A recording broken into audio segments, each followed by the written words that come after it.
Hey and welcome to Neverwinter with Aragon. In this video I'm going to cover, first of all, the storyline quests you can do from week 6 up to week 8 of the campaign, what we'll be doing and how to get them done, and if they unlock anything special. Then I want to cover what Abyssal Hunt modifiers you actually want to be using and having for those hunts. Which ones are worth actually getting. Timestamps in the play bar below. So I finally made enough progress on the campaign to get to week 8, milestone 8. We just have to hand in this last weekly quest and there we go. We can now claim our reward of, one glyph of potency. I would have liked that to be like 10 or something, but just one it is. So with that, we should be able to pick up a storyline quest. We can indeed, from himself just here. It's a dirty job, defeat demons and close abyssal tears. Right, something we've been doing all along. Are you telling me I have to go and do 12 abyssal hunts? No, I don't. I just gotta kill demons. That gives me progress points for each demon I kill. That's 12 vanquished to the abyss, and now I have to close abyssal tears. I would assume that's these hunts. That's 1 done, gives 25%. That's 2, 50%. That's 3, that's 75. And that should be the last with the quest complete.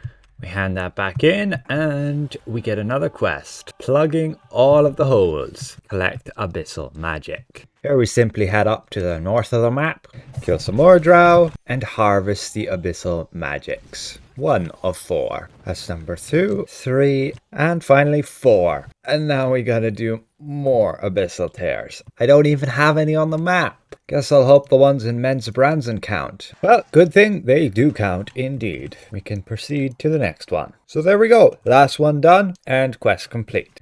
And that back in. And we are done until the 7th milestone, which means we have to complete the campaign in order to progress any further. We can check if we unlocked anything, let's say in the store, and that does not appear to be the case. The combat enchantment still bugged, cannot buy it even though we clearly have completed the 3rd milestone. Will be interesting to know what actually selection of rings this last pack actually gives, but we'll get there in 2 weeks. We still don't know where we can get the actual Realm Engine Core artifact, as the Mystic Bolt one comes from just doing your boons, and we are still stuck on only obtaining 20 Abyssal Escense per week when you complete the Abyssal Tear weekly quest, despite it saying there's a weekly cap of 100. So what 2 hunt modifiers would I go for? Which ones are the best to have? Well, very simply, ferocity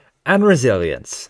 Let me explain why. First of all, ferocity can give you currency for the Modifiers campaign. And when you complete that campaign, what it can allow you to obtain is the new currency for the new artifacts. The Beholder Eye Stalks, the Coil, the Enchanted, and the Prism. You are required to have these to actually upgrade your Marilith Mask, your Mystic Bolt, and also your Realm Engine Core. So every time you go and do your Abyssal hunts, slot in Ferocity whenever it's a lesser hunt.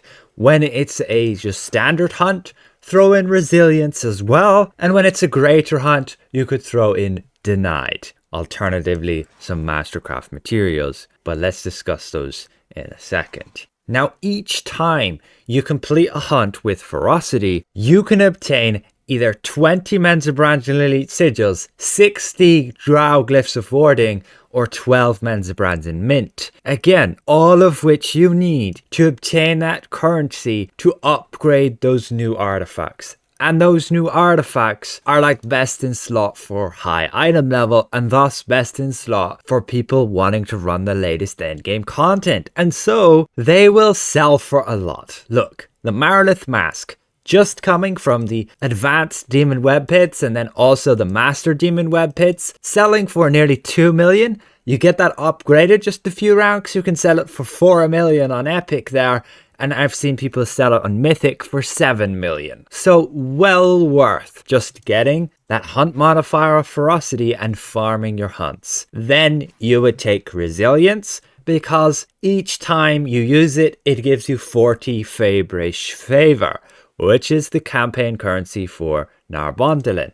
You can use that campaign currency in order to obtain things like the new overloads, the demon slayers and demon wards they may sell, but more importantly, the Demonweb key. You'll obtain that key and you can run the dungeon, use it, and obtain the rewards, like that Marilith mask or the set to go with it, and sell it. You can also use that to buy your insignias, your new enchantments, and when they fix the combat enchantment, you can buy that, upgrade it, and sell it too, along with needing it for upgrading your enchanted Bregan gear, and for the legendary gear you don't actually need it. Now, to bump onto the masterwork materials. Yes, you could get the modifiers to get masterwork materials, but you may have noticed the actual prices on these.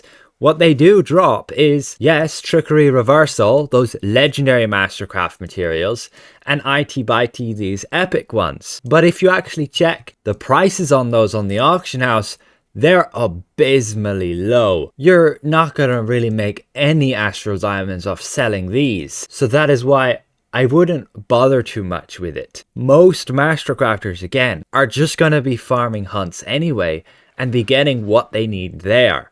And in most cases, you then won't make any Astral Diamonds off this.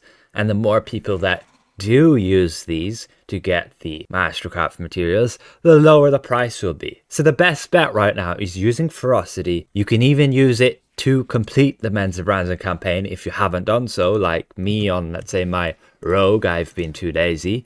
And so just using that ferocity in the hunts will get me the progress for the campaign. And once you get the campaign completed, you can spend the currency to get the upgrade reagents for those new artifacts. They cost a lot, yes, but you can turn absolutely a profit because the grind is pretty long and people will want to just skip the grind, especially as we go later on in the game. Like when people stop farming Driders altogether, the zone becomes pretty much dead. You can still buy the new insignias and enchantments and even the lightning flash especially, which sells for a lot, with that Men's of Branson currency. And that won't be getting cheap anytime soon until they come out with something better than it, which probably won't be for a while. And you can also then get your Bregan gear here as well. Another big advantage is that when they fix it, that you can start this campaign at any item level, because that's currently broken. Any new player can go into the Demonweb pits, farm their hunts, use that modifier of ferocity, and make progress on that campaign without ever having stepped foot in it. So you see my point? And that's why I believe ferocity is the number one, even just to upgrade the artifacts for yourself. So thank you for watching, and a special thank you to all these channel members for their added support, and we'll see you guys around. Goodbye for now.